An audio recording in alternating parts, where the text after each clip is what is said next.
শুভ সকাল বন্ধুরা। আজকে সকালে আমরা চলে এসেছি সোমনাথ মন্দিরে। গুজরাটের সব থেকে ফেমাস জায়গা সোমনাথ মন্দির। 12 জ্যোতির্লিঙ্গের মধ্যে 1 নম্বর লিঙ্গ হলো সোমনাথ মন্দির। তো আমরা ভেতরে যাব, দর্শন করব আর পুরো দেখব। তো একসঙ্গে চলো গাইস, দেখো পুরো জায়গাটা। হর হর মহাদেব। সোমনাথ হলো ভগবান শিবের 12টি জ্যোতির্লিঙ্গের মধ্যে প্রথম জ্যোতির্লিঙ্গ। হিন্দু ধর্মে জ্যোতির্লিঙ্গকে শিবের সবচেয়ে বড়, শক্তিশালী এবং পবিত্র রূপ বলে মনে করা হয়। সোমনাথ শব্দের অর্থ হলো চন্দ্রের অধিপতি। পুরাণ অনুযায়ী চন্দ্রদেব এখানে ভগবান শিবের আরাধনা করে অভিশাপ থেকে মুক্তি লাভ করেছিলেন। এই মন্দির বহুবার আক্রমণ হলেও প্রতিবারই পুনর্নির্মাণ হয়েছে, যা ভারতের অটুট বিশ্বাস এবং সংস্কৃতির প্রতীক। সমুদ্রের ধারে দাঁড়িয়ে থাকা এই মন্দিরের সৌন্দর্য সত্যিই অসাধারণ। সোমনাথ মন্দির দর্শন করার পর এই মন্দিরের আশেপাশের কিছু গুরুত্বপূর্ণ ধর্মীয় এবং ঐতিহাসিক স্থান দর্শন করার জন্য আমরা বেরিয়ে পড়লাম। সোমনাথ ট্রাস্টের বাসে করে শুরু হলো আমাদের এই আধ্যাত্মিক ভ্রমণ। প্রথমেই আমরা এলাম সোমনাথ মন্দিরের কাছে অবস্থিত রাম মন্দিরে। এই মন্দির ভগবান শ্রীরামের উদ্দেশ্যে নিবেদিত। স্থানীয় বিশ্বাস অনুযায়ী ভগবান রাম তার বনবাসের সময় এই অঞ্চলে এসেছিলেন এবং এই স্থান সেই স্মৃতির সঙ্গেই জড়িত। মন্দিরের পরিবেশ খুবই শান্ত এবং ভক্তিময়, ধ্যান ও প্রার্থনার জন্য আদর্শ।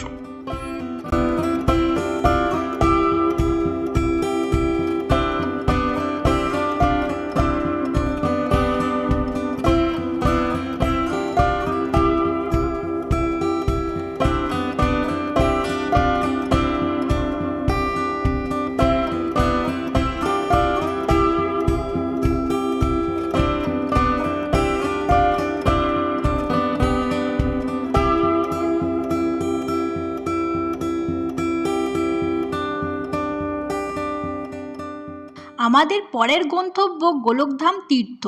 এই স্থানটি ভগবান শ্রীকৃষ্ণের স্মৃতির সঙ্গে জড়িত। গোলক শব্দটি ভগবান কৃষ্ণের স্বর্গীয় ধামকে নির্দেশ করে।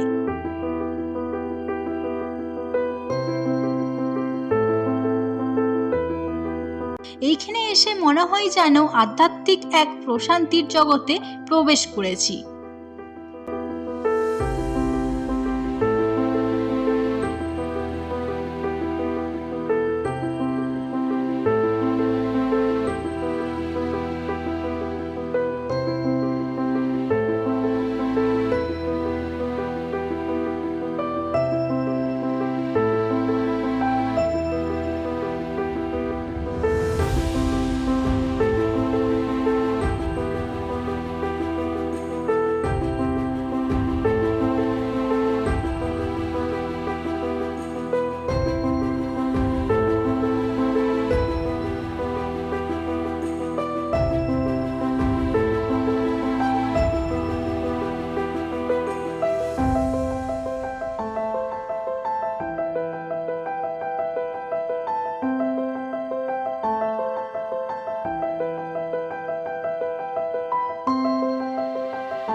এবার আমরা পৌঁছে গেছি ত্রিবেণী সঙ্গমে।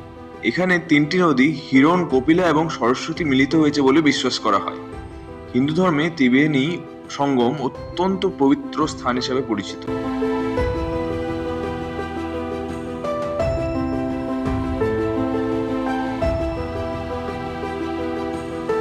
এখানে অনেক ভক্ত আসেন প্রতিদিন পবিত্র স্নান করে আত্মার শুদ্ধি কামনা করার জন্য।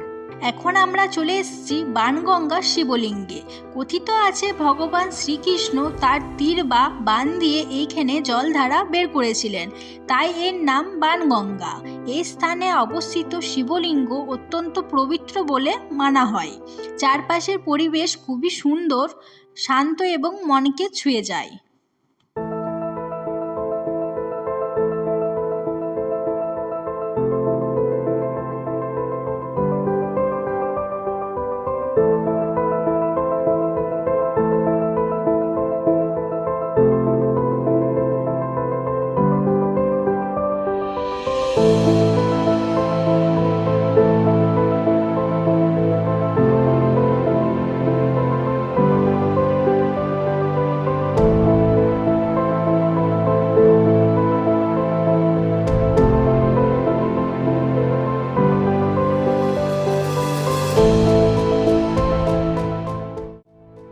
আমাদের এই আধ্যাত্মিক ভ্রমণের শেষ গন্তব্য হলো ভালকা তীর্থ।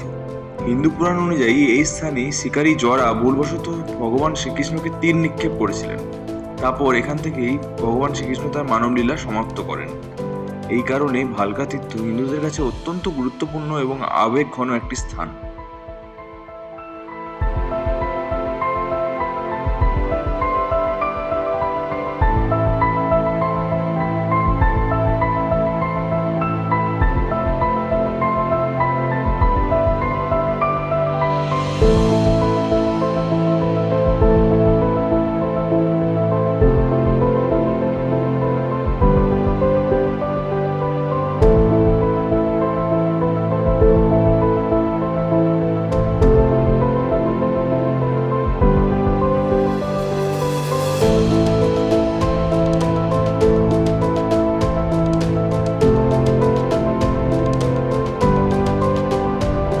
আজকের সোমনাথ লোকাল দর্শন সত্যিই আমাদের জন্য এক অসাধারণ আধ্যাত্মিক অভিজ্ঞতা।